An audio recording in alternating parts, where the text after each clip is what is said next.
नमस्कार, मैं पवन शुक्ला एक बार फिर आप लोगों का स्वागत करता हूं। 25 सालों का तजुर्बा लगातार आप लोगों को इस चैनल पे मिल रहा है। दूसरी बात, ये वर्ल्ड का पहला चैनल ऐसा है जहां पर आप ABCD से लेकर स्पेलिंग की बहुत सारी वीडियोस, शब्द बनाने की बहुत सारी वीडियोस देख सकते हैं।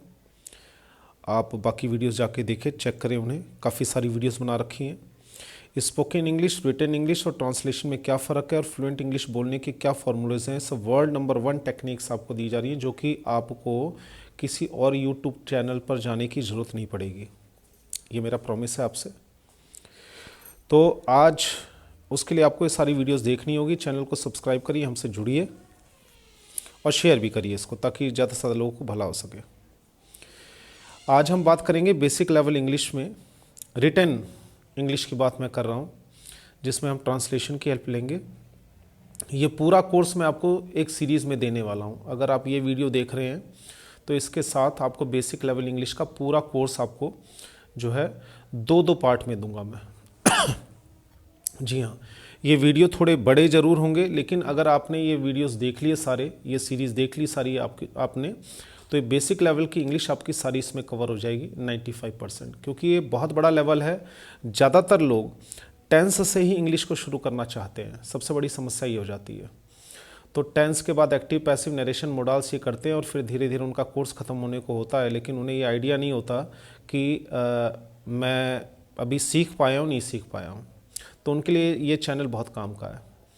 तो आइए, हम ये वीडियो उनके लिए है जो बेसिक लेवल पर इंग्लिश शुरू करना चाहते हैं, जिन्होंने वाक्य बनाने की शुरुआत की है, जो थोड़े बहुत शब्द बना लेते हैं, वो बिल्कुल इस वीडियो से फ़ायदा लेने वाले हैं। इसमें हिंदी और इंग्लिश दोनों भाषाओं का मैं प्रयोग और उदाहरण दोनों करने जा रहा हूँ। इसके बाद इसकी सीरीज़ भी बनेगी, जो कि आपको आने वाले टाइम में मिलेगी। तो ये 2-2 पार्ट में मैं बनाऊंगा, क्योंकि बहुत ज़्यादा लंबी वीडियो हो जाएगी। तो अंत तक देखिएगा, आप सभी लोगों से निवेदन है ये। तो बेसिक लेवल्स का काम आपका ख़त्म हो जाएगा। तो बेसिक लेवल पे हम सिर्फ 8 वर्ब्स की बात करते हैं। पहला वर्ब है इज़ आर एम, दूसरा वर्ब है वॉज वर, और तीसरा है हैज़ हैव हैड। इसकी हिंदी क्या होती है इसके बारे में मैं पहले ही आपको बता चुका हूँ, लेकिन फिर भी अभी आज हम इज़ आर एम की बात करेंगे। इसमें पहला, इसके 2 पार्ट बनेंगे इज़ आर एम के, दोनों पार्ट ज़रूर देखिएगा। लंबे हैं कोई बात नहीं, लेकिन लाइफ टाइम काम आएंगे। उसके बाद वाज वर्ब के 2 पार्ट बनेंगे, उन्हें ज़रूर देखिएगा। इसके बाद फिर हैज़ हैव हैड वर्ब हैं, इनके 2 पार्ट बनेंगे, इन्हें ज़रूर देखिएगा। तो इसी के अंदर सिर्फ मैं आपको ये ट्रांसलेशन करना नहीं सिखाऊंगा कि इज़ आर एम का यूज़ कैसे करें। इज़ आर एम के जितने प्रकार के भी यूज़ हो सकते हैं पूरी इंग्लिश में बेसिक लेवल पे, वाज वर्ब के भी पूरी इंग्लिश में बेसिक लेवल पे जितने सेंटेंसेस बन सकते हैं। इसके अलावा हैज़ हैव हैड पे भी। देखिए, मैं लड़का हूँ, मैं लड़का नहीं हूँ, क्या आप एक लड़के हैं, ये तो एक बहुत ही कॉमन यूज़ है इसका। इज़ आर एम सिर्फ यही ख़त्म नहीं होता, आपको यही जानकारी इस वीडियो में मिलेगी और इस पूरी सीरीज़ में मिलेगी। ये एक काफ़ी सारी जानकारी है, एक बहुत बड़ा सब्जेक्ट है इसमें, जिसमें आपको बहुत सारी बातें सीखने को मिलेंगी। तो ये रिटन इंग्लिश के लिए वीडियो होने वाली है, पहली बात। दूसरी बात, ट्रांसलेशन का हेल्प लिया जाएगा। तीसरी बात, ये उन बच्चों के लिए जो बेसिक लेवल पे है। तो आइए शुरू करते हैं इस वीडियो को। अब बेसिक लेवल होता क्या है, सबसे पहले तो आप इसे जानिए, बेसिक लेवल कहते किसे हैं। बेसिक लेवल का मतलब होता है जब इंग्लिश में आप वाक्य यानी सेंटेंस बनाना शुरू कर रहे हैं। अभी आपको बहुत अच्छी इंग्लिश नहीं आती है, या आप इन वर्ब्स से, was verb, is are am और हैज़ हैव हैड से अभी आप सेंटेंस नहीं बना सकते हैं, क्योंकि इनसे कई बार बच्चे कंफ्यूज हो जाते हैं। ज़्यादातर टीचर्स वो टेंस से शुरू करवाना पसंद करते हैं, तो उसमें is are am, was were और हैज़ हैव हैड उसमें भी यूज़ होता है, लेकिन वो इसका अपग्रेड लेवल होता है, एडवांस लेवल होता है। तो बेसिक लेवल पे इनसे कैसे हम सेंटेंस यूज़ कर सकते हैं और कितने तरीके से यूज़ कर सकते हैं, बहुत बड़ी फील्ड है ये। इतना आसान नहीं है कि आपने सिर्फ ये कह दिया, ट्रांसलेशन कर लिया। फॉर एग्ज़ाम्पल, मैं आपको अगर कई सारे उदाहरण दूँ इसके, तो जैसे इज़ आर एम के अगर आप लें, तो मैं राजकुमार हूँ, ठीक है, हम गरीब हैं, मेरा भाई होशियार है, वो तुम्हारा भाई है। ये सब तो बहुत बेसिक लेवल के वाक्य हैं जो इज़ आर एम से यूज़ होते हैं, लेकिन इज़ आर एम का यूज़ सिर्फ इतना ही नहीं है, आगे भी है। उसी हिसाब से वाज वर्ब का भी है, उसी हिसाब से हैज़ हैव हैड का भी है। तो आपको ये वीडियो तो देखनी होगी। इस वीडियो में मैं आपको इज़ आर एम का पहला पार्ट दूंगा, क्योंकि बहुत लंबी वीडियो हो जाएगी। उसके बाद फिर वाज वर्ब के 2 पार्ट बनेंगे, उसके बाद फिर हैज़ हैव हैड के बनेंगे। तो आप हमारे साथ जुड़े रहेंगे और सारी वीडियोज़ देखेंगे, तभी आपको फ़ायदा होगा। तो आज हमारे देश में लाखों करोड़ों बच्चे ऐसे हैं जो बेसिक लेवल पे इंग्लिश सीखना चाहते हैं, लेकिन उन्हें बड़ी समस्या आती है क्योंकि यूट्यूब चैनल पे इतनी आसान तरीके से समझाने वाला कोई नहीं है। तो मैंने इतने सालों में जितने बच्चे पढ़ाए हैं, टीचर्स, मैनेजर्स, प्रोफेसर्स, डॉक्टर्स, हर तरह के लोग हैं, पीएचडी किए हुए हैं, मतलब हर तरह के हैं जो भाषा सीखते हैं। इसमें कोई बड़ी बात नहीं है, मैं आपको ये बताना चाहता हूँ एक्सपीरियंस के बारे में सिर्फ। तो उसमें जो है बच्चों को सबसे बड़ी बात क्या है, हिंदी इंग्लिश दोनों में बहुत ही आसान तरीके से अगर कोई डीप लेवल पे अगर कोई समझा सके तो बच्चों को समझने में कोई प्रॉब्लम नहीं है, दिमाग सबके पास होता है। तो ये वीडियो आपके काम की अगर आप देख रहे हैं तो इसे हम कहते हैं फर्स्ट लेवल या बेसिक लेवल कहते हैं। इसकी पहचान क्या है, इसकी पहचान हम देखते हैं। इसकी पहचान ये है, सबसे पहली पहचान क्या है इसकी कि इसमें हम छोटे छोटे वाक्य बनाना सीखते हैं। यानी बेसिक लेवल पे छोटे छोटे वाक्य मिलते हैं। छोटे छोटे वाक्य का मतलब ये है कि ये वाक्य 3 शब्द के, 4 शब्द के और 5 शब्द के भी हो सकते हैं। देखिए यहाँ मैं एक बात आपको बताना चाहूँगा कि टेंस या ट्रांसलेशन जब आप सीखते हैं उसमें भी जो सेंटेंसेस होते हैं मोस्टली वो 3 वर्ड्स, 3 शब्द, 4 शब्द और 5 शब्द के ही होते हैं। जैसे मैं एग्जांपल दे रहा हूँ, I am busy, he is my teacher, he is not my teacher. इसका ये भी हो सकता है आई एम प्लेइंग, वो भी 3 वर्ड का ही है। लेकिन बेसिक लेवल की बात हो रही है तो बेसिक लेवल पे इसे छोटे वाक्य इसलिए कह रहा हूँ क्योंकि इसमें जो शब्द यूज़ मैं आपको बताने जा रहा हूँ वो शब्द याद करना और समझना बहुत आसान है। वो नियम समझना और याद करना बहुत आसान है जिस तरीके से मैं आपको बताऊँगा। सारा टॉपिक कवर कर रहा हूँ मैं इसमें, एंड तक ज़रूर देखिए क्योंकि आप अगर अपना समय लगा रहे हैं और डाटा लगा रहे हैं अगर, तो मुझे उसकी कीमत पता है। तो ये छोटे छोटे वाक्य का मतलब ये है कि बहुत ज़्यादा बड़े वाक्य नहीं होते, इसमें कंजक्शंस यूज़ नहीं करते कि इसको बहुत बड़ा बनाए हम। तो ये छोटे छोटे वाक्य बेसिक लेवल पे आते हैं। अब आइए आगे देखते हैं। इसमें हम गिनती के शब्दों का इस्तेमाल करते हैं। बेसिक लेवल पे मैं आपको बताना चाहूँगा कि अगर हमें 20 से 50 वर्ड्स की इंग्लिश भी आती है, 20 वर्ड्स से लेकर 50 वर्ड्स तक की भी इंग्लिश आती है, तो हम अनलिमिटेड सेंटेंसेस बना सकते हैं जिन्हें मैं बेसिक वर्ड्स कहता हूँ।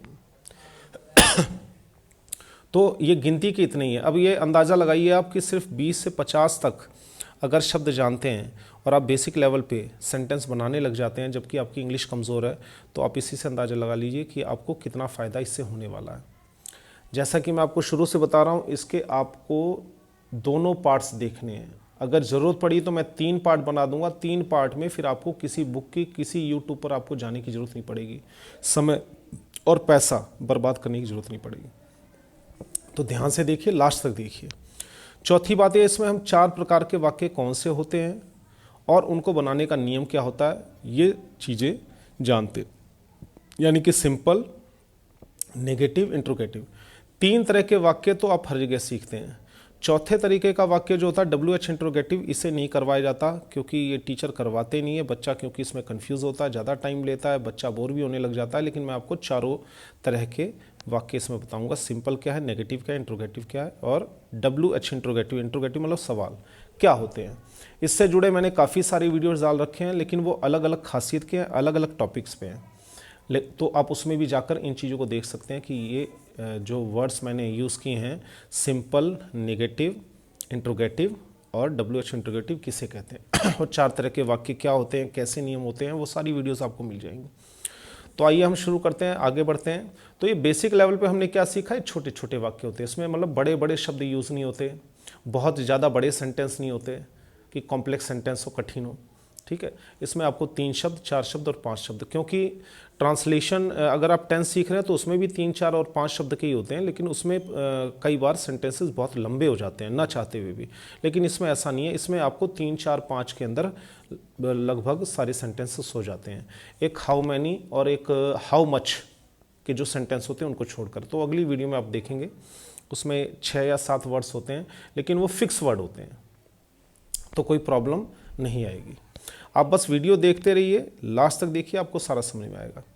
अब शब्द क्या है जिन्हें जानना है, जिन्हें मैं बेसिक वर्ड्स कह रहा हूँ, वो है I, we, you, they, he, she, it, this, that, these, those, there. इन्हें हम सब्जेक्ट कहते हैं। सब्जेक्ट का मतलब ये होता है, वाक्य जब हम लिखते हैं तो वाक्य में जिसके बारे में हम बात कर रहे हैं वो सब्जेक्ट कहलाता है। जैसे मैं टीचर हूँ तो मैं अपने बारे में बात कर रहा हूँ, हम खिलाड़ी हैं तो हम अपने बारे में बात करें, जिसके बारे में हम बात कर रहे हैं सेंटेंस में वो सब्जेक्ट कहलाता है। यानी कि उस वाक्य का जो विषय है जिसके बारे में हम बात कर रहे हैं उसे हम सब्जेक्ट कहते हैं। तो आप बार बार ये सुनेंगे सब्जेक्ट क्या है, वर्ब क्या है, तो उसको आप पहले ही जान ले सब्जेक्ट क्या होता है। अब सब्जेक्ट में पूरी इंग्लिश में यही वर्ड्स फिक्स यूज़ होते हैं। वैसे तो किसी जगह का नाम, प्लेस, पर्सन, थिंग यानी वस्तु, जगह या किसी व्यक्ति का नाम भी आ सकता है, ठीक है, किसी चीज़ का भी नाम आ सकता है, बट इसका हम बहुत ज़्यादा यूज़ करते हैं। तो आप पहले लेवल पे इसको आप जान लीजिए। इसकी हिंदी क्या होती है वो मैंने कई सारी वीडियोस में बना रखी है, इसमें ज़्यादा टाइम न लगे इसलिए मैं नहीं बता रहा आपको। तो आइए वर्ब, दूसरा है वर्ब, जिसका आपको सबसे ज़्यादा सुनने का मौका मिलता है कि सब्जेक्ट और वर्ब जो है। वर्ब किसे कहते हैं? तो बेसिक लेवल पे हम इन 8 वर्ब्स का यूज़ सीखते हैं। कौन कौन से? Is, are, am, was, were, has, have, had. अब इज़, आर, एम की हम ये सीरीज़ करें, जो आप वीडियो देख रहे हैं ये इज़, आर, एम की है, इसके पार्ट्स बनेंगे, फिर वॉज, आर, वर के बनेंगे, फिर हैज़, हैव, हैड के बनेंगे, क्योंकि इनके नियम और कितने तरीके से यूज़ हो सकते हैं ये एक बहुत बड़ा टॉपिक है, एक वीडियो में नहीं आ सकता, या फिर वो बहुत ज़्यादा बड़ा वीडियो बनेगा और उसमें आपका कंसंट्रेशन, आपका ध्यान थोड़ा भंग होगा, तो इसलिए एक एक करके। तो आपने देखा ये सारे शब्द, गिनती के 8-10, ये सारे शब्द, ये है 8, इन्हें वर्ब्स कहते हैं, ध्यान रखिएगा इन्हें वर्ब्स कहते हैं। वर्ब्स की जब भी बात होगी तो वर्ब्स का मतलब ये शब्द, ये एक परिवार है। पहला परिवार ये है, दूसरा परिवार ये है, तीसरा परिवार ये है। इन सब्जेक्ट्स को हम पहले इस परिवार के साथ यूज़ करना सीखेंगे, फिर इन सब्जेक्ट्स को फिर इस परिवार के साथ यूज़ करना सीखेंगे, फिर इस सब्जेक्ट को इस परिवार के साथ यूज़ करना सीखेंगे। अब कितने तरीके से सीखेंगे उसी में बेसिक लेवल सारा आता है और बेसिक लेवल ख़त्म हो जाता है अगर आप इनसे बनाना जानते हैं तो। उसी की जानकारी आपको इस वीडियो में दी जा रही है। तो आज जो हम बात कर रहे हैं वो इन दोनों की बात कर रहे हैं, मतलब ये सब्जेक्ट्स और ये वर्ब, इन दोनों से वाक्य कैसे बनते हैं उसके बारे में हम जानेंगे। इसके साथ कुछ सहायक शब्द भी हम यूज़ करते हैं, यानी ये दोनों तो बेहद ज़रूरी हैं, ये तो होने ही चाहिए। इसके साथ ये कुछ वर्ड है, एक परिवार ये है एन का मतलब एक होता है, इसकी मैंने हिंदी आपको इससे पहले की वीडियो में दे रखी है। और दूसरा परिवार ये होता है my, our, your, his, her, their, यानी मेरा, हमारा, आपका, उसका और उनका। तो कुल मिला के बस यही शब्द अगर आपको, जो आपके सामने दिख रहे हैं, अगर ये सारे शब्द आपको पता हैं तो आप is, are, am, was, were और हैज़, हैव, हैड के, यानी 8 जो वर्ब्स हैं इनके सभी वाक्य बना सकते हैं। इसके अलावा एक WH वर्ड भी आता है। WH वर्ड भी इसी सहायक में होता है, तो उसकी एक मैंने लिस्ट बना रखी, यहाँ मैं आपको कॉर्नर पे दे देता हूँ। ये सहायक शब्दों में ही आता है। वो शब्द होते हैं who, what, where, why, when, which. इनकी हिंदी क्या होती है इसके लिए मैंने अलग से वीडियो बना रखी है, आप उसको देखेंगे और मैं जो आगे उदाहरण दे रहा हूँ उसमें भी आपको समझ में आएगा। तो ये कुल मिला के ये जितने शब्द आप देख रहे हैं इन्हीं से हम अनलिमिटेड सेंटेंसेस बना सकते हैं और इन्हीं पे हमारी सीरीज़ चलेगी। अगर ये वर्ड्स हमारी पकड़ में आ जाएं, इनसे हम वाक्य बनाना सीख जाएं, जो आगे अभी और आपको बताया जाएगा उससे रिलेटेड, तो ये समझ लीजिए आपका बेसिक लेवल कंप्लीट हो गया। हालांकि जानकारी बहुत सारी चीज़ें बताने को, लेकिन पहले आप शुरू इससे करिए। तो अभी तक आपने क्या देखा? अभी तक आपने देखा कि हम छोटे छोटे वाक्य बनाना सीखेंगे। इन वाक्यों में आपको 3, 4 या 5 शब्द से ज़्यादा के वाक्य नहीं मिलेंगे। इसके अलावा ये 20 से 50 वर्ड तक आपको जो मैंने अभी बताए हैं, इन शब्दों का मतलब आपको पता होना चाहिए और आपको अच्छी तरह याद होना चाहिए। इन्हें सब्जेक्ट कहते हैं और इन्हें वर्ब कहते हैं। ये 2 बातें आपको पूरी इंग्लिश में काम आएंगी।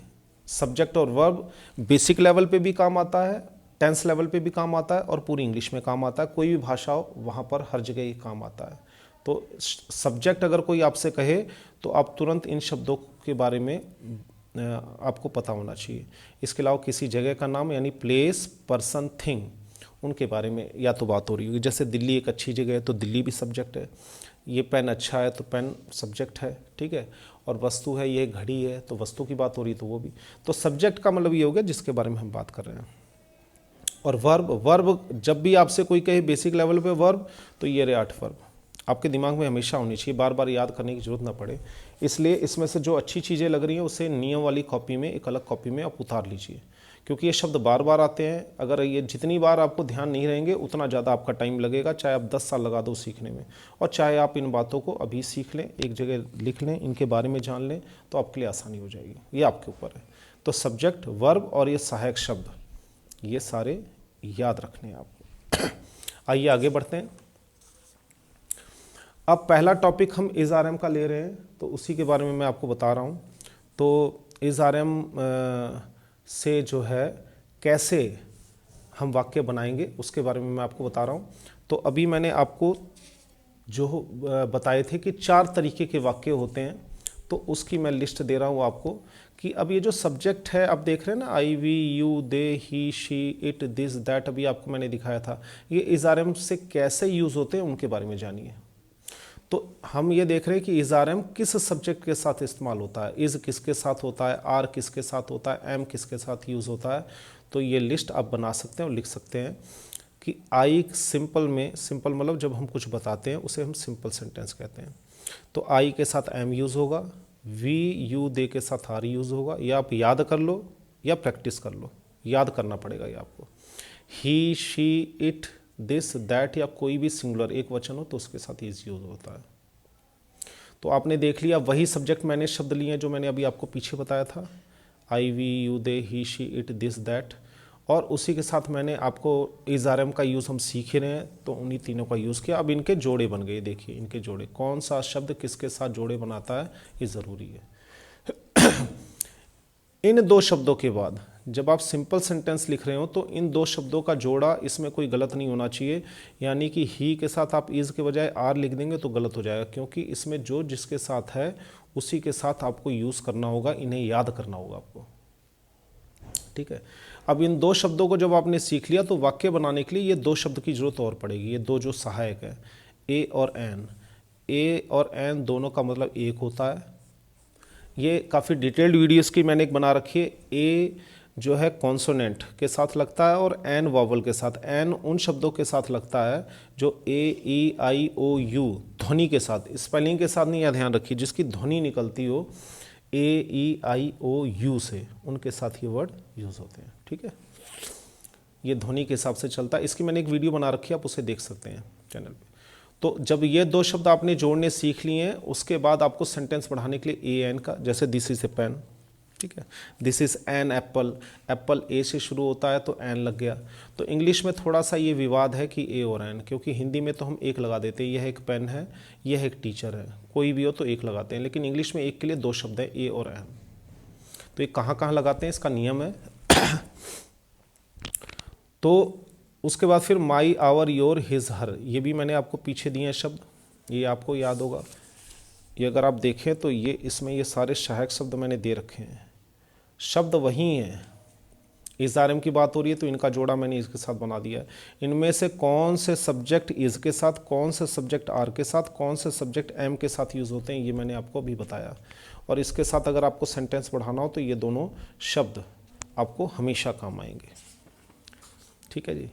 हिंदी में हम देखते हैं इसका क्या मतलब होता है, तो ज़रूरत पड़ने पर आप इसको लगा सकते हैं, यानी पहले ये 2 लिख लो तो आधा काम खत्म, उसके बाद ज़रूरत पड़े तो इन दोनों में से एक ले लो, अगर ज़रूरत नहीं है तो कोई बात, एक की ज़रूरत वैसे पड़ेगी यहाँ पे।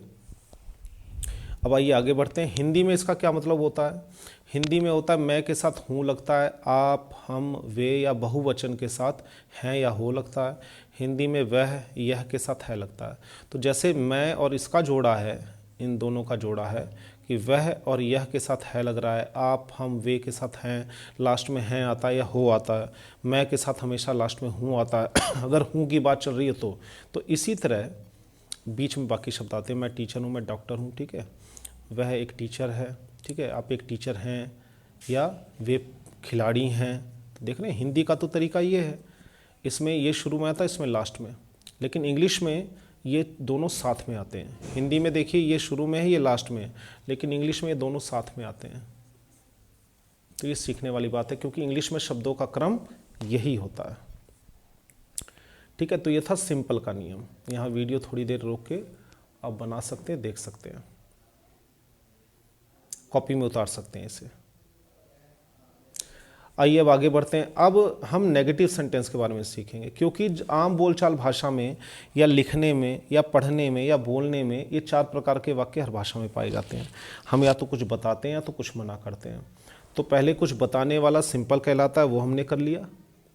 उसके बाद अब मना करने वाला सीख रहे हैं, जिन्हें हम नेगेटिव कहते हैं। नेगेटिव में नो या नॉट इंग्लिश वाले शब्द आते हैं, यानी ना, इनका मतलब होता है ना, या नहीं।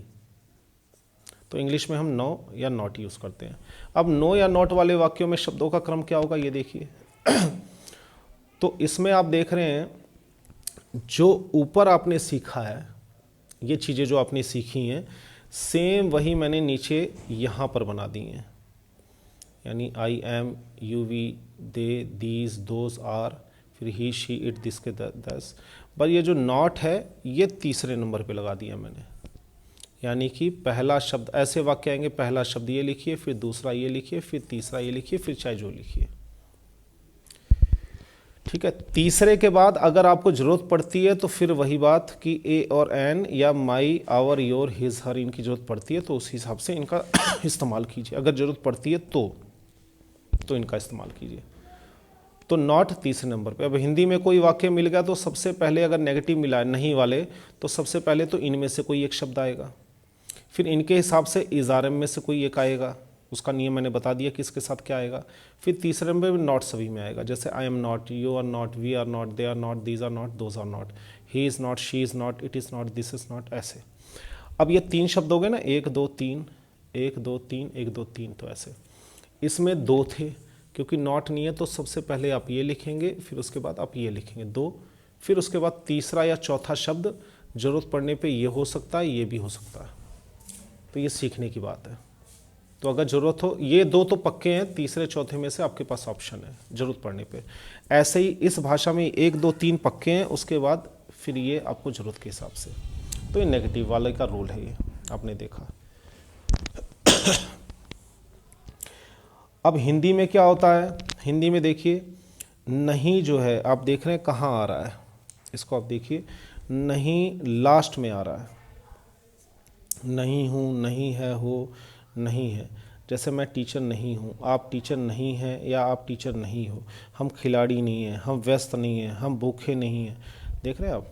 तो अच्छा, वह और यह और लास्ट में कहने का मतलब ये नहीं किसके साथ आ रहा है, वर्ब के साथ आ रहा है। हिंदी का ये वर्ब है, हूँ, है या हो या है, ये हिंदी के वर्ब हैं, तो ये दोनों साथ में आ रहे हैं। लेकिन इंग्लिश में थोड़ा सा फर्क आ जाता है, ये दोनों लास्ट में साथ में आ रहे हैं, यहाँ पर ये दोनों यहाँ पर दूसरे और तीसरे नंबर पे साथ आ रहे हैं। ये आपको सीखने की ज़रूरत है। ये देखिए दूसरे तीसरे पे आ रहे हैं, दूसरे तीसरे पे आ रहे हैं, ये पहला दूसरा तीसरा। हिंदी में जबकि ये पहला दूसरा तीसरा और चौथा होता है, यानी लास्ट में ये दोनों आते हैं। तो हिंदी में भी आपने देख लिया शब्दों का क्रम क्या है, इंग्लिश में भी आपने देख लिया शब्दों का क्रम क्या है। तो इस तरह से 2 प्रकार के वाक्य आप इज़ारम के साथ सीख चुके हैं। अब आइए आगे बढ़ते हैं।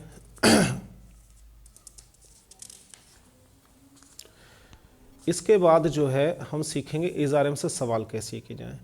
देखिए सवाल करने के लिए यहाँ पे एक बात सीखनी ज़रूरी है, वो मैं आपको बताना चाहूँगा कि हिंदी में जितने भी हाँ या ना वाले सवाल होते हैं, जैसे क्या आप टीचर हैं, तो इसके 2 जवाब हो सकते हैं, क्योंकि ये क्या से सवाल है, तो कि हाँ या फिर ना, कि नहीं मैं एक टीचर नहीं हूँ, हाँ मैं एक टीचर हूँ। ठीक है। तो इसी तरह ये हिंदी में तो क्या हर जगह लगता है, यानी कोई भी सवाल हाँ या ना वाला अगर होगा तो उसकी शुरुआत क्या होगी पूरी इंग्लिश में, हिंदी में। लेकिन इंग्लिश में ऐसा नहीं होता। इंग्लिश में आपको सवाल करने के लिए जिस वर्ब का वाक्य है, ध्यान दीजिए मैं क्या कह रहा हूँ, अगर इज़ आर एम से बनने वाला वाक्य है ये, तो is are am, was were, has have had या जो भी वर्ब होगा वो यहाँ पर शुरू में लग जाता है, यानी पहले नंबर पे। देख रहे हैं आप, ये पहले नंबर पे लगता है। इसके उदाहरण मैं दूंगा आपको, ये दूसरे नंबर पे लगता है, यानी पहले वर्ब फिर सब्जेक्ट, पहले वर्ब फिर सब्जेक्ट, पहले वर्ब फिर सब्जेक्ट। तो इसको लिख लीजिए आप ऐसे जैसे मैं दिखा रहा हूं आपको। अब चूंकि आई एम होता है तो मैंने एम को पहले लगा दिया, एम आई क्वेश्चन हो गया। देख रहे हैं, इनके साथ आर लगता है तो आर पहले लगे, जिसके साथ जो लगता है उसको हम पहले लगाएंगे।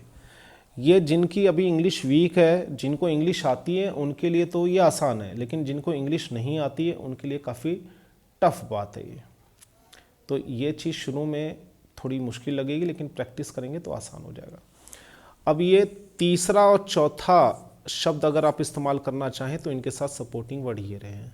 ये दोनों चलते आ रहे हैं शुरू से, सिंपल में भी, नेगेटिव में भी, और इंट्रोगेटिव यानी सवाल जिसे कहते हैं, इसे हम इंट्रोगेटिव कहते हैं। हिंदी में देखते हैं। हिंदी में देखिए पहला शब्द ही क्या हो जाता है, क्या। इसमें पहला शब्द ज़रूरत के अनुसार एम होगा, आर होगा, इज होगा, यानी जो वर्ब है, जिस वर्ब से आप वाक्य बना रहे हैं वही वर्ब पहले लग जाएगा। यहाँ गलती मत करिए। अगर आप इसको आई के बाद लिख देते तो सिंपल हो जाएगा। ये देखिए इसमें वर्ब पहले है फिर सब्जेक्ट है, देख रहे हैं आप सभी में। और जो हमने सिंपल सीखा था, ये देखिए सिंपल सीखा था, इसमें पहले ये शब्द आता है फिर वर्ब आते हैं, यानी पहले सब्जेक्ट फिर वर्ब। तो अगर आपने शब्दों के क्रम का ध्यान नहीं रखा तो गलतियां हो जाएंगी, वाक्य गलत हो जाएगा, ये ध्यान रखिएगा। अब हिंदी में देखते हैं कैसे सवाल होते हैं। हिंदी में क्या, सबसे पहला शब्द क्या होता है, तो उसकी जगह हम सबसे पहले वर्ब लगा देते हैं। क्या के लिए हम वर्ब लगा देते हैं। यहाँ पे वर्ब के दो मतलब हैं नंबर एक क्या, नंबर दो हूँ। क्या है या हो, क्या है। तो जब आप वाक्य में देखें क्या से शुरू हो रहा है और अंत में हूँ आ रहा है, तो आप हूँ की इंग्लिश क्या होती है, एम। आप समझ जाओ कि एम से वाक्य शुरू होगा। जब दूसरा वाक्य देखें आप, क्या से ही सवाल है लेकिन वाक्य के अंत में है आ रहा है या हो आ रहा है, तो आप समझ जाओ पहला शब्द सवाल में आप आर से शुरू करेंगे, क्या हो जाएगा। तीसरा, अगर शुरू में क्या आ रहा है और लास्ट में है, तो इसका मतलब ये है आप है की इंग्लिश क्या होती है, इज़। तो इज़ से वाक्य को शुरू करेंगे, जो कि मैंने आपको यहाँ पे बता रखा है। बहुत ही आसान तरीके से बता रहा हूँ आपको। तो इंग्लिश हिंदी में यही फ़र्क है कि हिंदी में ये जो है ये कई बार ये भी फ़र्क आ जाता है, जैसे क्या मैं टीचर हूँ, क्या मैं एक टीचर हूँ, एम आई ए टीचर। तो इस तरह से तो हिंदी का तो ये नियम है कि शुरू में क्या और लास्ट में हूँ। लेकिन अंग्रेजी में देखिए ये इनकी इंग्लिश, यानी ये जो वर्ब कहलाते हैं हिंदी के, इनकी इंग्लिश हूँ की, है, हो या है, इनकी इंग्लिश यहाँ पहले लग जाती है। तो इंग्लिश और हिंदी में कितना बड़ा फ़र्क आपको दिखाई दिया कि यहाँ पर शुरुआत क्या से होती है और वर्ब लास्ट में आता है, लेकिन इंग्लिश में वर्ब पहले लग जाता है फिर सब्जेक्ट फिर बाकी चीज़ें लगती हैं। यानी इसके बाद जब आपने दो लिख लिए, इन दोनों में से कोई एक सेट कर लिया आपने वाक्य में ज़रूरत के अनुसार, तब तीसरा या चौथा इनमें से कोई एक लगाइए और ये वाक्य बन जाएगा। उसके बाद हम देखते हैं WH का।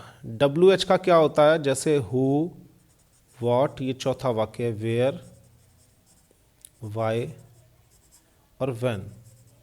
एक और होता है विच, ये बहुत ज़्यादा यूज़ होते हैं। हु का मतलब होता है कौन, वॉट का मतलब होता है क्या, वेयर का मतलब कहाँ, वाई का मतलब क्यों, व्हेन का मतलब कब, विच का मतलब कौन सा। दो चीज़ें होती हैं, उसमें से एक पूछते कौन सा पेन आपका है। तो इसके साथ हम ज़रूरत पड़ने पे एस, आर, एम तीनों लगा सकते हैं। तो पहला शब्द क्या लिखेंगे, ये। दूसरा शब्द क्या लिखेंगे, ये। फिर तीसरा लिखेंगे सब्जेक्ट, यानी कि I, we, you, they, he, she, जो भी है। तो पहला, दूसरा, तीसरा और लास्ट में फिर उसके बाद इनके बाद एक एक शब्द और आकर क्वेश्चन मार्क हो जाएगा। तो ये जो चौथा आपने सीखा इसे हम कहते हैं WH वर्ड क्वेश्चन, कब, क्यों, कहाँ, कैसे वाले सवाल। क्योंकि सवाल दो तरीके के होते हैं। एक हिंदी में आपने देखा कब, क्यों, कहाँ, कैसे, कौन सा या कौन सी। तो ये चौथा वाक्य है। तो पूरी इंग्लिश में ये तीन वाक्य तो आपने देखे। चौथा वाक्य जो WH क्वेश्चन कहलाता है उसका शब्द का क्रम क्या होता है, जैसे कि मैं आपको यहाँ बता दूँ कि आपका नाम क्या है, आपका नाम क्या है, ये भी देखिए एक सवाल है। तो इसमें सबसे पहले हमें क्या देखना है, पहला शब्द ये लिखना है, इनमें से कोई एक। तो ये देखिए ये वाला पहले आएगा यहाँ पे, व्हाट, क्योंकि इंग्लिश का नियम है पहले ही आएगा। फिर दूसरे नंबर पे इज़ आर एम में से एक आएगा, क्योंकि ये वाक्य इज़ आर एम के हैं। तो यहाँ पे देखिए है, तो यहाँ दूसरे नंबर पे इज़, ठीक है। अब इन दोनों जब शब्दों को हमने यहाँ लिख लिया तो बचा क्या, आपका नाम, यहाँ पर आ जाएगा योर नेम, ठीक है। इसका एक उदाहरण और समझ लीजिए। जैसे कि आपका घर कहाँ है, आपका घर कहाँ है। तो ये जो कहाँ, क्यों, कब, कहाँ, कैसे, ये हिंदी में तो देख रहे हैं आप बीच में मिलता है, देखिए बीच में, लेकिन इंग्लिश में इन्हें पहले नंबर पे लिखना होता है। तो पहले इसकी इंग्लिश लिखते हो वेयर, लास्ट में है तो इज योर हाउस, बन गया। अब देखिए नियमों में वेयर इज, ठीक है, योर या माई, इस तरह से। तो यहाँ पर भी आपको इन शब्दों का इस्तेमाल इनके साथ भी आना चाहिए ज़रूरत पड़ने पर, यानी a and the, my, our, your, his, her, their. इसका यूज़ चारों वाक्यों में ज़रूरत के हिसाब से होगा और तीसरे नंबर पे पोजीशन पे होगा। हर जगह आप देख रहे हैं ये तीसरे नंबर पे ही लग रहा है या चौथे नंबर पे, तीसरे चौथे पे, इन दोनों में से एक। इसी तरह इसमें से पहला ये, दूसरा ये, तीसरे पे या तो ये लग सकता है I, we, you, they, he, she, या तो फिर इनमें से कोई एक लग सकता है। जैसे कि इसमें देखिए तीसरे नंबर पे योर लगा हुआ, आपका घर कहाँ है, आपका आ गया योर, तो 1 2 3। आपका नाम क्या है, तो आपका हो गया योर, तो यहाँ पे लगा। अब आइए, ये नियम आपको हमेशा याद रखने, जितने मैंने समझाए हैं ये आपको एक जगह लिखना है। तो इस तरह से अब हम शुरू करते हैं वाक्य बनाना। इसमें आपको बहुत ही आसान तरीके से मैं समझा रहा हूँ। तो इज, आर, एम से सबसे पहले जब हम वाक्य बनाने की शुरुआत करते हैं तो 3 शब्द से वाक्य बनते हैं। सिर्फ 3 शब्द आपको पता होने चाहिए और ये वाक्य बन जाएगा। कैसे? तो उसमें से कुछ शब्द मैं आपको दे रहा हूँ, इसे हम कहते हैं शब्दकोश। जो मैं आपको बता रहा हूँ ये आपके पास होना चाहिए। ये आप या तो डिक्शनरी से ले लो या किसी बुक से ले लो। इसी को हम कहते हैं वोकैबुलरी। यानी इज, आर, एम के बाद अगर आपको, जैसे मान लो कि ये मेरे पिताजी हैं, तो पिताजी की तो इंग्लिश पता होनी चाहिए, क्योंकि आप ये तो लिख सकते हैं ही इज़ माई, ये तो आपने बेसिक वर्ड से ले लिया ही इज़ माई, लेकिन पिताजी की इंग्लिश तो आपको अलग से लानी होगी, जैसे फादर। तो ये कुछ शब्दकोश आपको पता होनी चाहिए। इसके लिए मैंने काफ़ी सारी वीडियोस दे रखी है, हज़ारों शब्दकोश की वीडियो दे रखी हैं, आप वहाँ जाकर देख सकते हैं। थोड़ा ढूंढेंगे, मेहनत लगेगी तो आपको ये मिल जाएगा।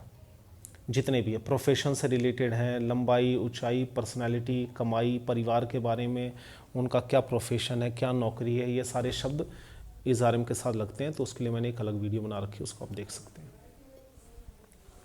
तो आइए देखें, ये 3 शब्दों के जब वाक्य बनाने के लिए आपको क्या क्या चाहिए वो मैं आपको बताता हूँ।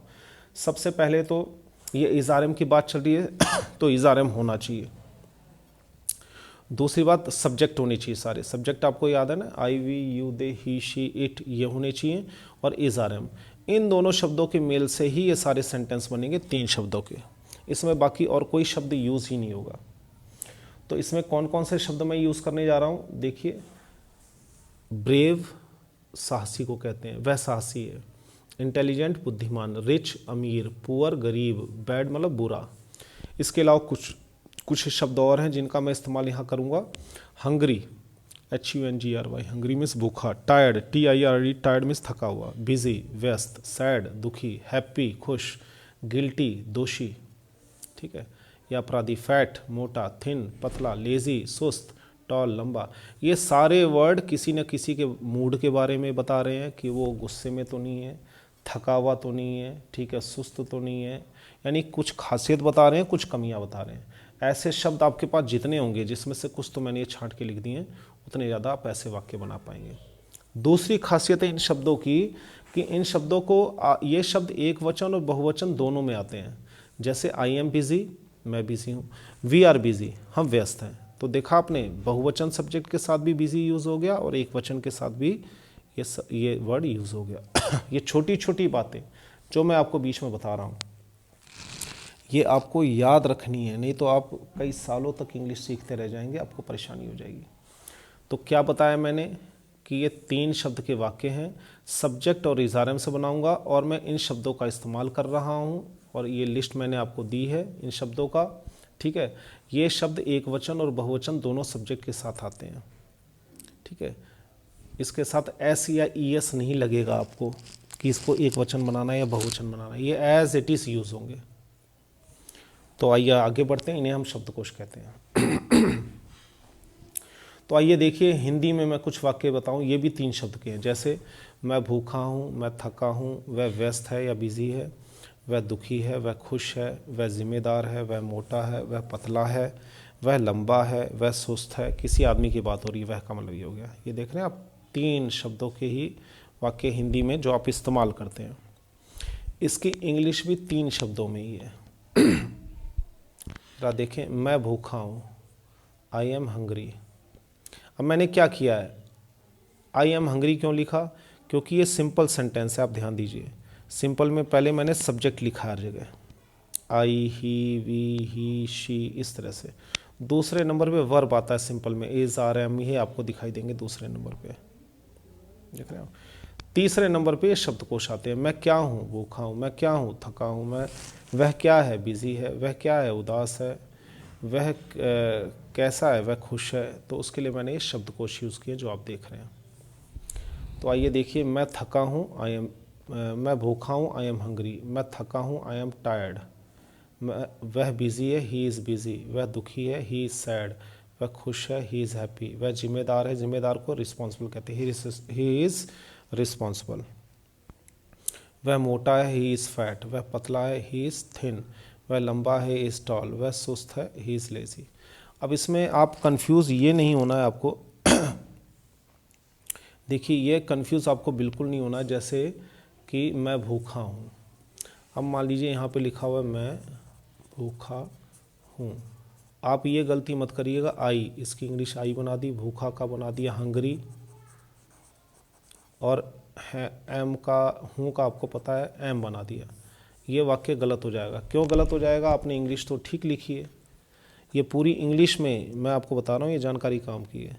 क्योंकि सिंपल सेंटेंस का नियम हमें क्या था, शब्द कर्म का, सबसे पहले सब्जेक्ट आता है, फिर वर्ब आता है, फिर बाकी शब्द आते हैं। तो सबसे पहले सब्जेक्ट क्या, आई, तो आई लिखिए। वर्ब क्या, हूँ, तो हूँ की इंग्लिश होती एम। उसके बाद क्या बचा, हंगरी, तब लिखिए हंगरी। इस तरह से वाक्य बनेगा। तो ये गलती कभी मत करिएगा कि जैसे वर्ड हैं वैसे इंग्लिश आप लिख दें। ध्यान दीजिए, सबसे ज़्यादा गलती करते हैं बच्चे कि उन्हें सिंपल सेंटेंस है तो इंग्लिश का जो नियम है वो चलेगा, हिंदी का नहीं चलेगा कि आप एज इट इज़ जैसे का तैसा इंग्लिश बना दे तो बन जाएगा। नियमों को याद रखें। इसलिए मैं बार बार कहता हूं कि जब आप वाक्य बना रहे हो तो 4 प्रकार के जो नियम होते हैं उन नियमों को एक अलग कॉपी में रख लें और सामने रखें जब आप वाक्य बना रहे हो, ताकि बनाते वक्त आपको ये पता रहे। तो ये हो गया पहला। ये सारे 3 शब्द के वाक्य हैं। देखिए कितना आसान है, शुरुआती 3 शब्द से, क्योंकि 2 शब्द के वाक्य नहीं होते हैं इंग्लिश में बेसिक लेवल पे। आगे तो 1 शब्द का भी वाक्य होता है, ठीक है, लेकिन बेसिक लेवल पे 2 शब्द का कोई वाक्य नहीं होता। उसके लिए कम से कम आपको 3 बनाने पड़ेंगे। अब आइए आगे बढ़ते हैं। अब 3 शब्द के ही वाक्य कब, कहाँ, कौन, कैसे के बनेंगे, ठीक है। ये देखिए, ये भी 3 शब्द के ही वाक्य हैं। इसमें आप क्या सीख रहे हैं, हिंदी में कौन, कहाँ, क्या, कैसे, किसने, उसकी इंग्लिश मैंने आपको बताई थी। तो इसमें आप देख रहे हैं ये भी 3 शब्द के ही हैं। इससे पहले जो आपने सीखे वो भी 3 शब्द के ही थे। तो ध्यान देने वाली बात है ये। तो आइए आगे देखते हैं इसकी इंग्लिश क्या होती है। इसका वर्ड ऑर्डर मैंने आपको बताया था, सबसे पहले WH के शब्द आते हैं, उसके बाद फिर इज़ारएम का आता है। जब आपने देखा कि WH के शब्द फिर इज़ारएम, उसके बाद फिर सब्जेक्ट, तो ये रहा WH के वर्ड आपको सबसे पहले दिखाई देंगे। फिर उसके बाद आपको वर्ब दिखाई देगा इज़ारएम, दूसरे नंबर पे जो भी होगा इज़ारएम आपको हर जगह दिखाई देगा, ये दिखाई दे रहा है। उसके बाद तीसरे नंबर पे सब्जेक्ट आता है। सब्जेक्ट किसे कहते हैं वो मैंने आपको बता दिया है। तो ये शब्दों का क्रम ज़रूर ध्यान में रखें, नहीं तो गलतियाँ हो जाएंगी।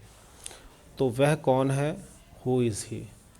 अब अगेन अगर आप इस मिस्टेक को देखें यहाँ पे, जैसे मैं मान लीजिए लिखता हूँ वह कौन है। अब अगर आप इसकी इंग्लिश बनाते हैं वह, ही, हु, है कि इज़ बना दें और क्वेश्चन मार्क, तो ये गलत हो जाएगा। अब आप कहेंगे कि ये गलत क्यों हो रहा है, क्योंकि शब्द का क्रम इंग्लिश का हमें ध्यान रखना है। तो उसमें सबसे पहले WH आता है, मैंने नियम बताया था, फिर वर्ब आता है, फिर उसके बाद सब्जेक्ट आता है। ये नियम आपको ध्यान रखना है इंग्लिश बनाते वक्त। तो WH पहले आएगा, तो इसमें WH का वर्ड ये रहा कौन, कौन का होता है हु, तो पहले हु लिखिए। फिर उसके बाद क्या आएगा वर्ब, वर्ब क्या इज़, तो इज़ लिखिए। फिर उसके बाद सब्जेक्ट, सब्जेक्ट क्या जिसके बारे में हम बात कर रहे हैं वह, तो ही। तो ये 3 शब्दों का बन गया। ये शब्द क्रम जो मैं आपको बता रहा हूँ, सबसे ज़्यादा बच्चे इसी में गलती करते हैं। गलती आपको नहीं करनी है कि जो आपने हिंदी लिखी है उसी की इंग्लिश एज इट इज़ बना दें। अगर आपने नियमों को ध्यान में नहीं रखा और ऐसे बनाते चले गए तो उसका कोई फ़ायदा नहीं है, क्योंकि जब इसके नियम बने हुए हैं तो आपको नियम या तो याद होनी चाहिए या तो आपके सामने लिखे होनी चाहिए, ताकि आप उस सेंटेंस को लिख सकें। ध्यान रखिए, यहाँ गलती ना हो।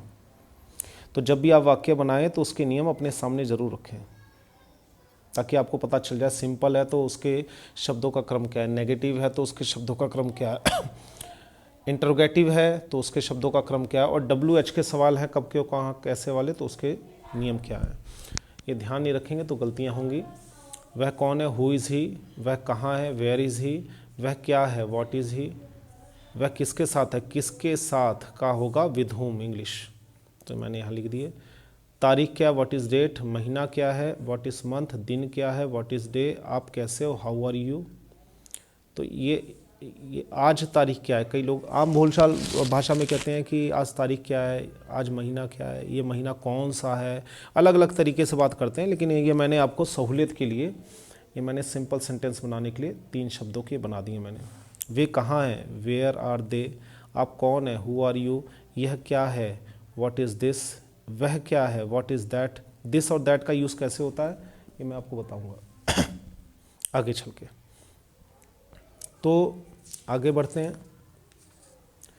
अब आइए हम जो है 4 शब्दों के सवाल करते हैं।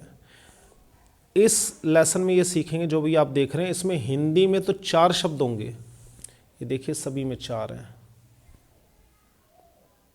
अगर आप देखें तो सभी में 4 हैं। हिंदी में 4 शब्द होंगे, लेकिन इंग्लिश में 3 शब्द होंगे। यहाँ बच्चे बहुत ज़्यादा कंफ्यूज होते हैं। तो हिंदी में 4 शब्द हैं और इंग्लिश में 3 शब्द हैं। ऐसा क्यों होता है ये मैं बता रहा हूँ। पहले यहाँ पे वीडियो रोक के इसे देखिए अच्छी तरह।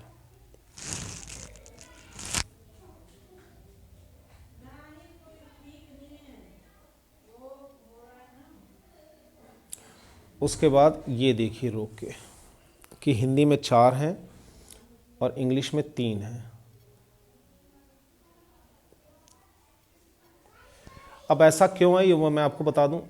ऐसा इसलिए होता है, अगर आप पीछे वीडियो में देखेंगे तो मैंने आपको समझाया था इसमें क्या शब्द जो है उस सब में एक्स्ट्रा लग रहा है।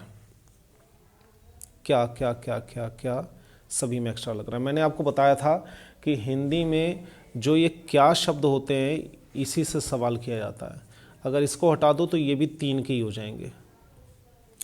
अब इंग्लिश में 3 इसलिए होते हैं क्योंकि यहाँ पे जो एम है, ध्यान से सुनिए सारा ही क्लियर हो जाएगा।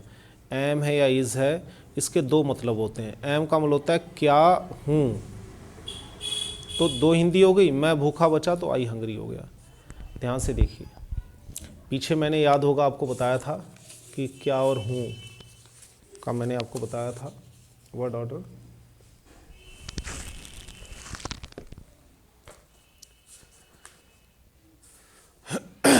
ये देखिए, ये बताया था आपको, याद होगा। इंग्लिश में ऐसा नहीं होता। क्या इसलिए नहीं होगा क्योंकि इसकी जगह हमने वर्ब पहले इस्तेमाल कर लिया है। देख रहे हैं आप। तो इसमें होगा क्या मैं भूखा हूं, तो एम आई हंगरी। अब इसमें आप पूछेंगे कि क्या की इंग्लिश क्या होगी, तो क्या की इंग्लिश जैसे ही आपने ये वर्ब पहला वर्ड लिख दिया, वर्ब इज़ आर एम, क्योंकि इज़ आर एम ही हम सीख रहे हैं इस वीडियो में, वैसे ही इसके 2 मतलब अपने आप निकल आते हैं। सवाल में इस एम का मतलब क्या भी है और इसी एम का मतलब हूँ भी है। इज़ का मतलब क्या भी है और इसका मतलब है भी है। ठीक है, आर भी है, देख लेते। आर के यहाँ 2 मतलब हैं, क्या भी है और है भी है। इसलिए जब एक शब्द 2 मतलब निकाल देता है तो यहीं थोड़ा सा फर्क आ जाता है कि यहाँ पे 4 हो जाते हैं, यहाँ पे 3 हो जाते हैं।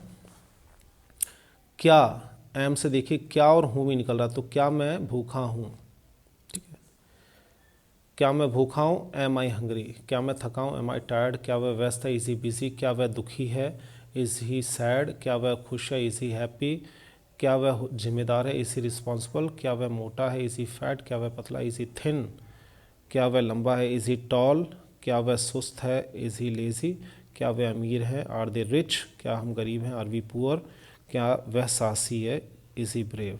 तो इसीलिए जब एक शब्द के दो मतलब हो गए, ये आप कई बार देखेंगे, एक बार में नहीं समझ में आ रहा, क्योंकि मैं आपको तो सीधा बताते जा रहा हूँ, लेकिन अगर आप वीडियो को बार बार देखेंगे तो ये चीज़ें समझ में आ जाएंगी कि ऐसा क्यों हो रहा है, और ये एक नियम के अंतर्गत हो रहा है, ऐसा नहीं है कि कुछ भी लिख दिया।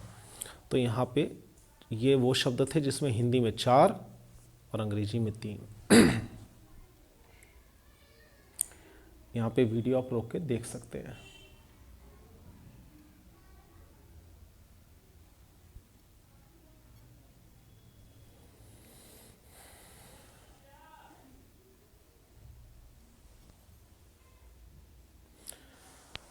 बहुत ही आसान तरीके से आप लोगों को बता रहा हूँ। इसमें आपका ध्यान जो है काम उतारने पर तो होना चाहिए, लेकिन जो नियम है, जो अच्छी बातें हैं, उन्हें अलग कॉपी में लिखिए। अब ये नहीं कि आप सिर्फ उतारते रहें, नोट करते रहें या वीडियो ही देखते रहें। अगर आप सिर्फ वीडियो देखते रहेंगे तो भूल जाएंगे नियम, और अगर आप किसी एक कॉपी में सारा मिक्स उतार रहे हैं तो बाद में वो चीज़ें नहीं मिलेंगी। तो नियम आपको अलग लिखने हैं। अब आइए हम 4 शब्द के वाक्य देखते हैं। अभी तक आपने 3 तरह के वाक्य देखे, ठीक है। तो आपने अभी तक क्या जाना, आपने ये जाना किसी वाक्य के पहले 2 शब्द सबसे कीमती होते हैं, उसमें गलती नहीं होनी चाहिए। वो 2 शब्द कौन से होते हैं, एक सब्जेक्ट होता है, एक वर्ब होता है, सबका जोड़ा होता है। हम अभी इज़ारम का सीख रहे हैं, ठीक है। तो इज़ारम की ही बात करेंगे, फिर वाज वर और हैज़ हैव हैड की बाद में सीरीज़ देखेंगे, उसमें आएगा। तो अभी सब्जेक्ट के साथ कौन सा वर्ब लगेगा, अलग अलग सब्जेक्ट के साथ ये तीनों अलग अलग लगेंगे, ये आपको ध्यान रखना है। तो किसके साथ कौन सा लगेगा ये आपको ध्यान रखना है। ये अभी तक आपने देखा। तो इनमें से कोई एक सब्जेक्ट लेते हैं, कोई एक वर्ब लेते हैं। तो कोई एक सब्जेक्ट और उसी हिसाब से कोई एक वर्ब हम लेते हैं, तब वाक्य को आगे बढ़ाना शुरू करते हैं, ठीक है। फिर उसके बाद आपने देखा कि इसमें से कौन सा सब्जेक्ट है और उसके साथ कौन सा वर्ब आएगा, ये फिक्स है। नियम में मैंने आपको बता रखा है, इज़ किसके साथ आएगा, आर किसके साथ आएगा, एम किसके साथ आएगा, फिक्स है। ऐसे ही वॉज वर किसके साथ आएगा, फिक्स है। हैज़ हैव हैड किसके साथ आएगा, फिक्स है। तो ये सारी चीज़ें या तो आपको याद करनी पड़ेंगी या तो आपको प्रैक्टिस से ये चीज़ें याद होंगी। अब ये नहीं आपने एक बार वीडियो देख ली, उसके बाद दोबारा देखी नहीं, कुछ समझ में आया, कुछ नहीं आया। तो कुछ ऐसे नियम है जो कि आपको पक्के याद होने ही चाहिए, क्योंकि आप जब भी इंग्लिश को आगे बढ़ाएंगे तो ये चीज़ें आपको पता ही होनी चाहिए, वो नियम फिक्स होने चाहिए। तो इस तरह से आपने देखा शब्दों का क्रम भी बहुत ज़रूरी होता है। पहली बात कि पहले सब्जेक्ट आएगा फिर वर्ब आएगा, या वर्ब आएगा सब्जेक्ट आएगा, ये इसके लिए नियम देखिए। दूसरी बात, यही सबसे बड़ी दिक्कत है, तो यहाँ ध्यान रखें, क्योंकि हिंदी और अंग्रेजी दोनों में शब्द अलग अलग क्रम में लिखे जाते हैं, अलग अलग नंबर में लिखे जाते हैं। I am in my room, इसकी हिंदी अगर देखा जाए तो मैं हूँ अंदर मेरे कमरे, मान लीजिए के अंदर। तो ऐसे अगर आप हिंदी बनाएंगे तो गड़बड़ हो जाएगी। हिंदी का भी एक अपना शब्द क्रम है, उसका होगा मैं अपने कमरे में हूँ, इस तरह से। ऐसे ये हिंदी लिखी, ये भी गलत है, तो ऐसे, क्योंकि हिंदी का एक शब्द क्रम है। ऐसे इंग्लिश का भी एक शब्द क्रम है, ये ध्यान रखना है आपको। यहाँ गलत हो गए तो सारा गलत। अब आइए प्रैक्टिस का तरीका क्या है। सबसे पहले आप ये ध्यान रखिए सब्जेक्ट कौन से वर्ड कहलाते हैं, ये रहे वो सारे वर्ड। फिर वर्ब कौन से कहलाते हैं, ये सारे वर्ड। फिर इनका जोड़ा बनाना सीखें, इनके नियम देखें, कौन सा सब्जेक्ट किसका वर्ब के साथ आएगा, फिक्स है। जब आपने खूब सीख लिया, समझ लिया, कर लिया, प्रैक्टिस भी कर लिया, तब उसके बाद जब इनको अच्छी तरह कर लिया, पहले 2 शब्दों को जब आपने अच्छी तरह कर लिया कि ये सब्जेक्ट है, इनमें से कौन सा वर्ब इनके साथ यूज़ होगा, इनमें से कुछ इसके साथ यूज़ होंगे, कुछ आर के साथ, कुछ एम के साथ, जब ये नियम याद हो गए आपको, तब उसके बाद आप तीसरा या चौथा वर्ड जो कि ये होगा, इन दोनों में से होगा। तीसरा वर्ड या तो ये आप यूज़ करेंगे या तो ये यूज़ करेंगे, इसकी ज़रूरत पड़ेगी तब ये होगा। तो पहले 2 शब्दों में कोई गलती नहीं करनी है आपको।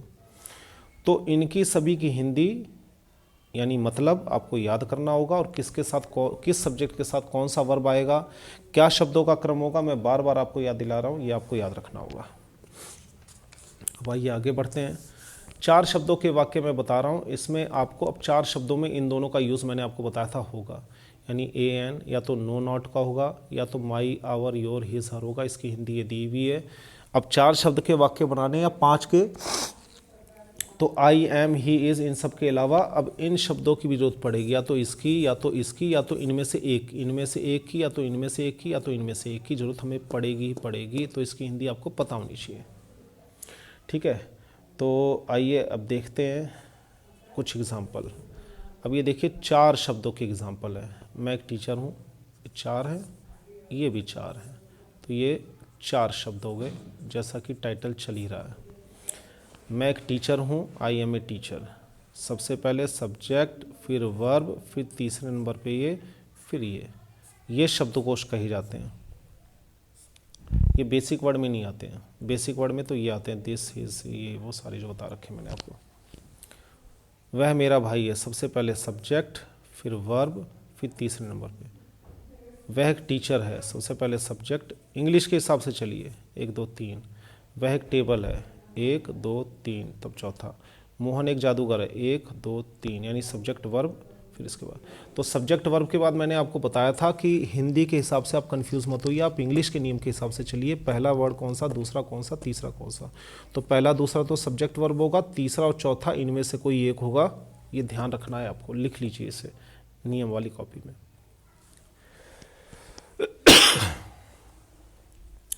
तो इसकी हिंदी भी आप ध्यान से देख लें आप। ये 4 शब्दों के हैं।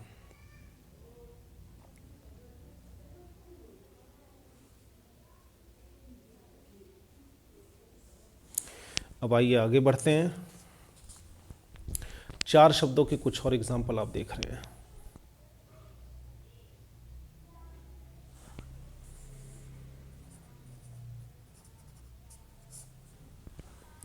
चार शब्द हिंदी में भी हैं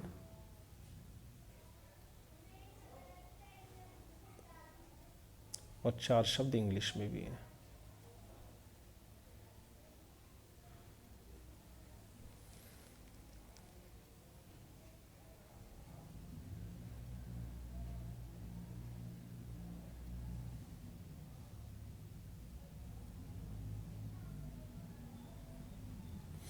इसके बाद आगे देखते हैं। ये भी कुछ 4 शब्द इंग्लिश के हैं। नियम तो मैंने आपको बता ही दिए, मिक्स हैं। ये WH वाले हैं, ये तीनों, ये सवाल वाले हैं, WH वाले हैं।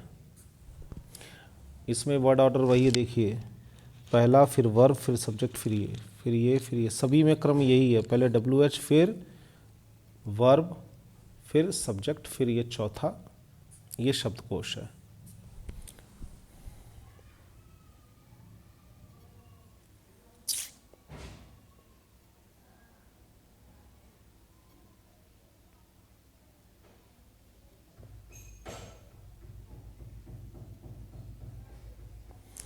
तो इन्हें उतारते जाइए, लेकिन सिर्फ उतारने में ध्यान ना रहे आपका, ये आपको ध्यान रखना है। इसके अलावा अब इन शब्दों के बारे में थोड़ा सा मैं आपको बताना चाहूँगा, क्योंकि ये शब्द अभी तक आपको हैरान कर रहे होंगे। अगर आपने बाकी वीडियो नहीं देखी होगी तो इसको मैं थोड़ा सा आसान कर दूँ। ये शब्द तीसरे नंबर पे आते हैं अक्सर, बहुत ज़रूरी है। इनकी हिंदी आपको पता होनी चाहिए, इंग्लिश आपको पता होनी चाहिए। एक एक शब्द की 2 हिंदी है। माई का मेरा भी होता है, मेरे भी होता है। वह मेरा भाई है, वह मेरे पिताजी हैं। हमारा, हमारे। तो कंफ्यूज नहीं होना है, एक शब्द की 2 हिंदी हो सकती है हिंदी के हिसाब से वाक्य में। माई का मतलब ये दोनों भी हो सकता है, और का ये, योर का ये दोनों, इसका ये दोनों, इसका ये दोनों, इसका ये, ध्यान रखना आपको। ये लिख लीजिए, याद रहे आपको ये। अब इन्हीं का यूज़ मैं आपको सिखाने जा रहा हूँ कि कैसे होता है। तो इन शब्दों का इस्तेमाल हम चारों वाक्यों में कर सकते हैं। पहली खासियत बात ये है, सिंपल हो, नेगेटिव हो, इंट्रोगेटिव हो, WH क्वेश्चन हो। दूसरी बात, इन शब्दों का जैसे ही आप इस्तेमाल करेंगे वाक्य अपने आप 4 शब्दों का हो जाएगा। बेसिक लेवल की बात कर रहा हूँ, ये तो पूरी इंग्लिश में काम आते हैं, लेकिन अभी तक बेसिक लेवल में ही सीखिए इसे, आगे तो आप जानेंगे।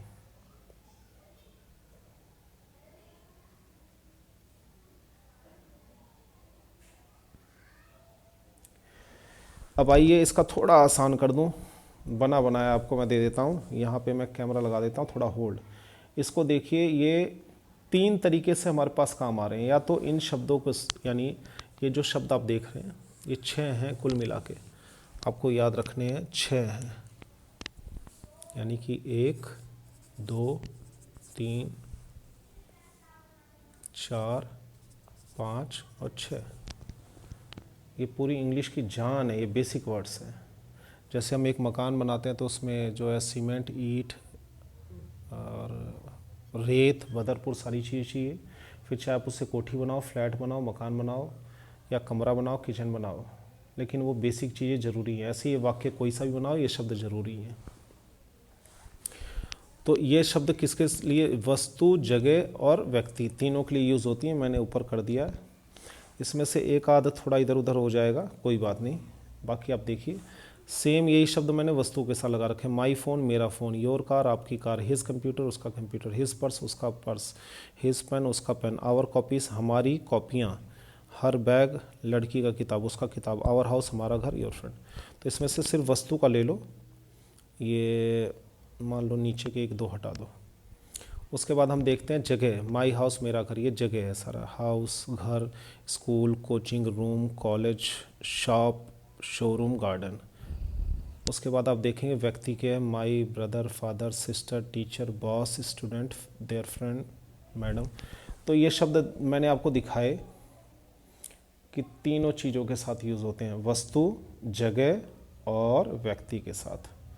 यहाँ पे आप होल्ड करके इसे आराम से उतार लीजिए और समझ लीजिए।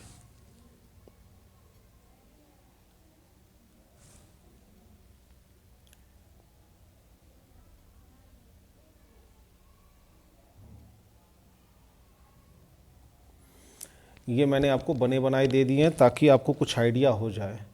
अब एज इट इज़ आप इसको उठा के एज इट इज़ सेंटेंस में यूज़ कर सकते हैं। This is my phone, subject और वर्ब मिला दो, यानी कि I, we, you, they, he, she, it को, और इज़, आर, एम के साथ पहले जोड़ा बना के उसके बाद इनमें से कोई एक जोड़ा फिट कर दो, पूरा वाक्य तैयार है। चाहे वो सिंपल हो, चाहे वो नेगेटिव हो, चाहे वो क्वेश्चन हो। तो ये फ़ायदा आपका हो गया। अब आइए आगे देखते हैं। अब इससे पहले कुछ वर्ड्स इसमें यूज़ हो रहे हैं, उससे पहले मैं ये बता दूं कि इज़, आर, एम का यूज़ में ये 4 शब्द भी हैं जो बेसिकली यूज़ होते हैं। वो क्या हैं? वो हैं दिस, दैट, दीज, दोस। ये 4 शब्द आपको दिखाई दे रहे हैं। अब इनकी भी एंट्री उसी बेसिक वर्ड में कर दी है मैंने।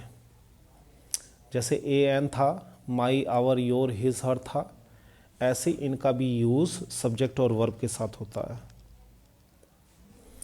कैसे होता है, इसका नियम क्या है मैं बता दूं। ये भी व्यक्ति, वस्तु, यानी दुनिया की सारी चीज़ों में जहाँ भी हम इस्तेमाल करना चाहें हो सकता है। दिस का यूज़ कब होता है? दिस का मतलब होता है यह या ये तब होता है जब हम पास में, आप हैं, पास में इशारा करके कुछ बताना चाहें कि ये मेरा पेन है। पास में एक वचन चीज़ों के लिए यूज़ होता है, पास की ओर इशारा करके बताने के लिए होता है, प्लेस, पर्सन, थिंग के लिए होता है। जैसे ये मेरा पेन है, मान लीजिए ये पेन पड़ा हुआ है, स्केच पेन, तो मैंने कहा ये मेरा पेन है, तो दिस। दैट का यूज़ भी एक चीज़ के लिए होता है, पर ये दूर के इशारे के लिए। अब फॉर एग्जांपल मैं इस पेन को यहाँ रख दूँ, मैंने कहा दैट इज़ माई पेन, ये मेरा पेन है। ये दूर का दिखा दिया, या दूर की कोई चीज़ दिखा दी। अगर फॉर एग्जांपल मैंने लैपटॉप दिखा दिया, अगर दैट इज़ लैपटॉप। और अगर पास का है, इसी चीज़ को अगर मुझे पास में इशारा करना है, तो दिस इज़ माई पेन, ये मेरा पेन है।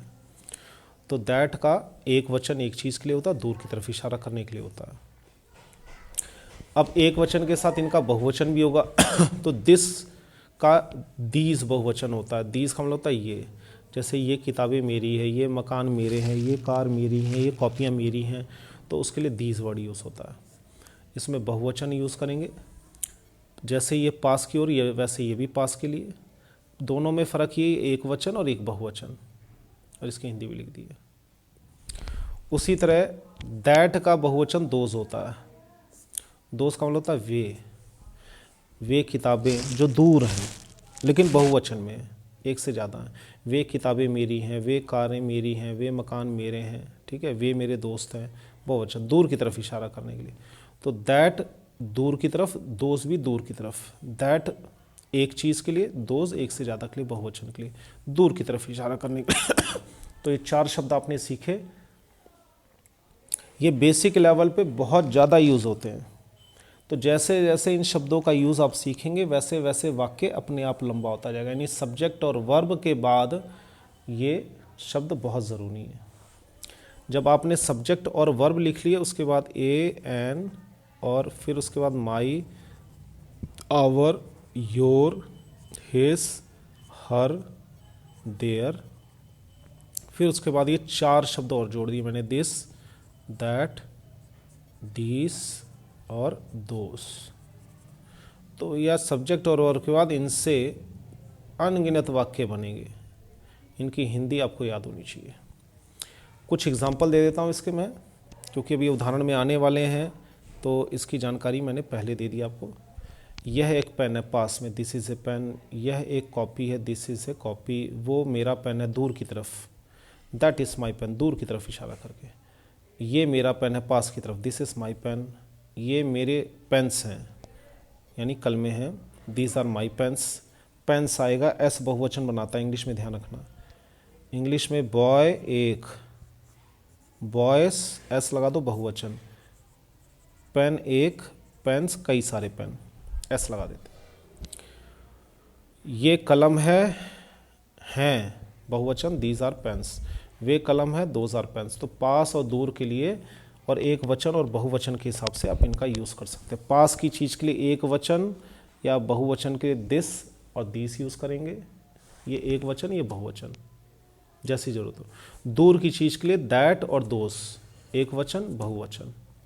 क्योंकि हम दुनिया में किसी भी चीज़ के बारे में बात करते हैं तो वो या तो एक होता है या तो एक से ज़्यादा होता है, तो उसमें ये यूज़ हो गया। तो इसके नियम फटाफट, वीडियो को हर जगह रोक रोक के जहाँ ज़रूरत हो वो देखें और उतारें। माफ़ कीजिए।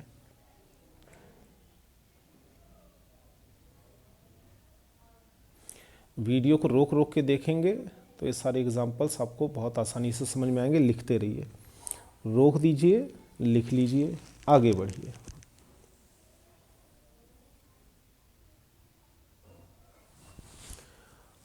अब आइए हम आगे बढ़ते हैं। तो इस तरह से अब ये शब्द, अब इज़ आर एम का वस्तु के साथ कैसे यूज़ करते हैं ये हम देखेंगे। पहले इज़ आर एम के साथ वस्तु का कैसे यूज़ करते हैं। तो इसमें pen, car, computer, copy, bag, ठीक है, घर, पर्स, ये सब वस्तु है। ये मैं एक जगह यहाँ पे कैमरा कर देता हूँ। ये 4 शब्द के वाक्य हैं और किस क्रम से इंग्लिश लिखी गई है मैंने आपको बता दिया। पहले वर्ब, फिर ये, फिर ये। इसमें भी क्या, ये वस्तु के लिए। इज़ आर एम वस्तु के लिए भी यूज़ होता है, तो उसका मैंने यूज़ दिखाया है। क्या वाले सवाल में, सिंपल वाले में तो आपने देख ही लिया है। उसके बाद वस्तु का यूज़ कब, क्यों, कहा, कैसे वाले में, ये वस्तु की बात हो रही है।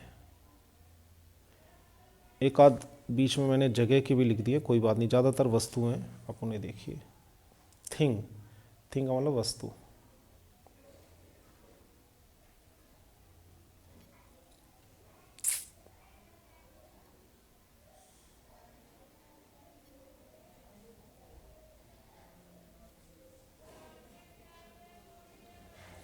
इसमें शब्दों का क्रम वही है, पूरी इंग्लिश में वही चलेगा, वाक्य कितने भी बन जाएं।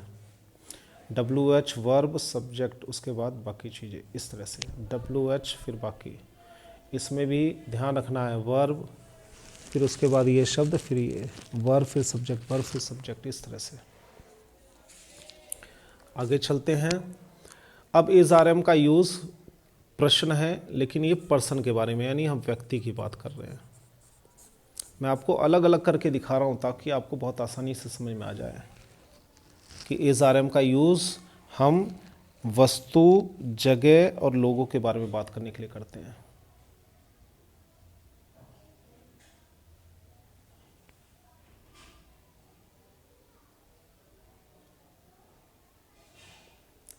वीडियो को रोक रोक के आप देखेंगे तभी आपको समझ में आएगा। ये देखिए इसमें भी 3-3 4-4 वर्ड्स यूज है, 4 वर्ड्स यूज़ हैं। इसमें 5 मिलेंगे क्योंकि क्या एक एक्स्ट्रा है, ये मैंने आपको पहले ही बता दिया है। बाकी 4-4 शब्द हैं। तो अभी तक आप देखिए बड़ी आसानी से आप लोगों को समझ में आ रहा होगा कि 3 शब्द 4 शब्द के ही वाक्य होते हैं। दिक्कत कहाँ है? बस बेसिक चीज़ों को समझने की। उसके बाद है कब, क्यों, कहाँ, कैसे। किसी व्यक्ति के बारे में कब, क्यों, कहाँ, कौन, कहाँ, कैसे से सवाल कैसे करें। आपका दोस्त कौन है? Who is your friend. वह कौन है? हु इज़ ही। वह लड़की कौन है? हु इज़ शी, क्योंकि ही लड़के के लिए और शी लड़की के लिए यूज़ होता है। आपका भाई कहाँ है? Where is your brother. आपका दोस्त लेट क्यों है? Why is your friend late. घबराना नहीं है हिंदी से कि ये लंबा हो गया, क्रम वही है, पहले WH फिर वर्ब फिर बाकी शब्द फिर ऐसे।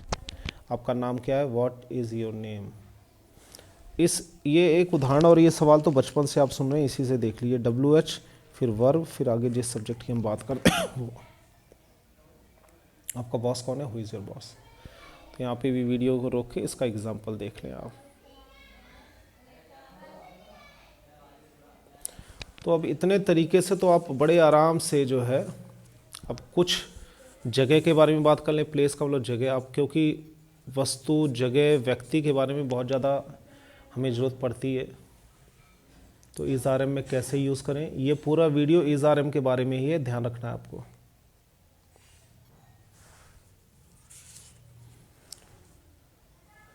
तो ये वीडियो का लास्ट चल रहा है, इसको आप देखें, फिर इसके बाद इसका पार्ट 2 आएगा।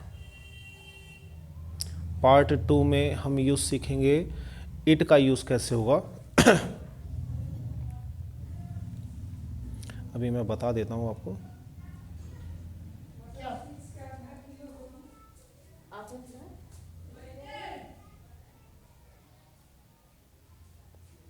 तो ये आप देख रहे हैं कि प्लेस से रिलेटेड है, कब, क्यों, कहाँ, कैसे वाले सवाल है ये।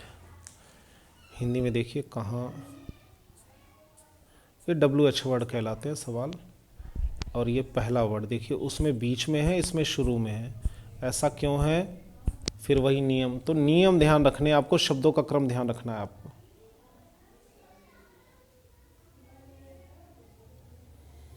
अब आगे पार्ट 2 में क्या क्या जानकारी मिलेगी वो मैं अभी आपको बताने जा रहा हूँ कि अगले पार्ट में हम क्या सीखेंगे इज़ आर एम से जुड़ा।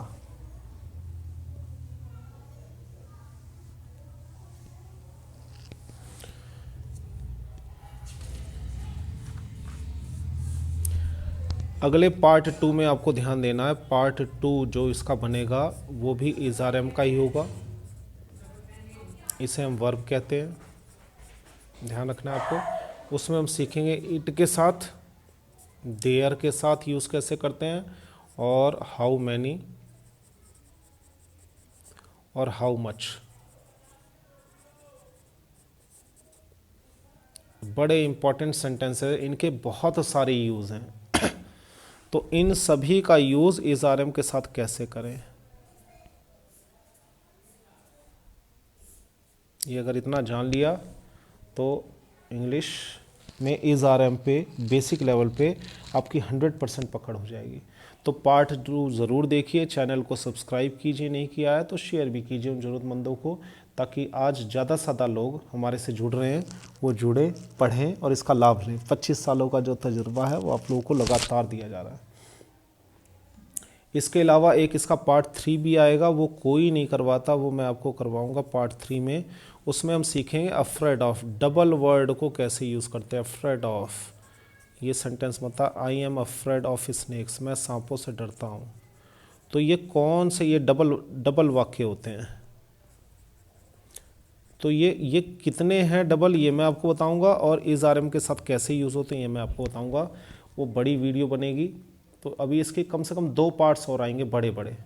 तो इस तरह आपकी ये बेसिक लेवल पे इज़ आर एम की समस्या दूर हो जाएगी। और इस वीडियो को अगर आपने अच्छी तरह कर लिया तो वाज वर आपके लिए बहुत आसान हो जाएगा, क्योंकि इज़ आर एम की जगह हमें वाज वर ही लगाना होगा।